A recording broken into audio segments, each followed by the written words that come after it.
Hi friends, welcome to mom's kitchen. ఈరోజు పెసరపప్పు boiled egg curry ఎలా చేయాలో చూద్దాం. ఇప్పుడు స్టవ్ ఆన్ చేసుకొని స్టవ్ పైన ఒక గిన్నె పెట్టుకొని దాంట్లో కొద్దిగా ఆయిల్ వేసుకొని జీలకర్ర ఉల్లిపాయలు వేసుకొని ఫ్రై చేసుకుందాం.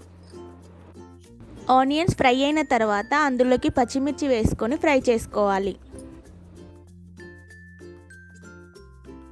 ఇవి ఫ్రై అయిన తర్వాత అల్లం వెల్లుల్లి పేస్ట్, హాఫ్ స్పూన్ పసుపు వేసుకొని కలుపుకోవాలి. అల్లం పచ్చి వాసన పోయిన తర్వాత ముందుగా 10 నిమిషాలు కడిగి నానబెట్టుకున్న పెసరపప్పు వేసుకొని కలుపుకోవాలి. ఇందులోకి కట్ చేసి పెట్టుకున్న 2 టమాటాలు కూడా వేసుకోవాలి. ఇప్పుడు పప్పుని 5 మినిట్స్ ఫ్రై చేసుకుందాం. ఇప్పుడు ఇందులోకి 1 స్పూన్ కారం, టేస్ట్కి సరిపడా సాల్ట్ వేసుకొని కలుపుకోవాలి. ఒక 2 మినిట్స్ ఫ్రై చేసుకున్న తర్వాత 1 గ్లాస్ వాటర్ యాడ్ చేసుకొని మూత పెట్టుకొని ఉడికించుకుందాం. పప్పు ఉడకడానికి 15 నుంచి 20 నిమిషాలు టైం పడుతుంది. మధ్య మధ్యలో పప్పును కలుపుతూ ఉడికించుకోండి.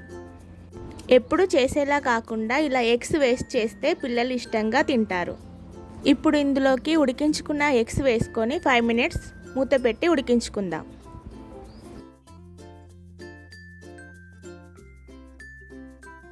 ఇందులోకి 1 స్పూన్ ధనియాల పొడి వేసుకొని కలుపుకోవాలి.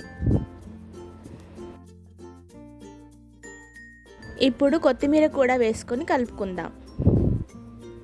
టేస్టీ అండ్ హెల్దీ పెసరపప్పు ఎగ్ కర్రీ రెడీ. ఒకసారి తప్పకుండా ట్రై చేయండి, చాలా బాగుంటుంది. Like, share and subscribe.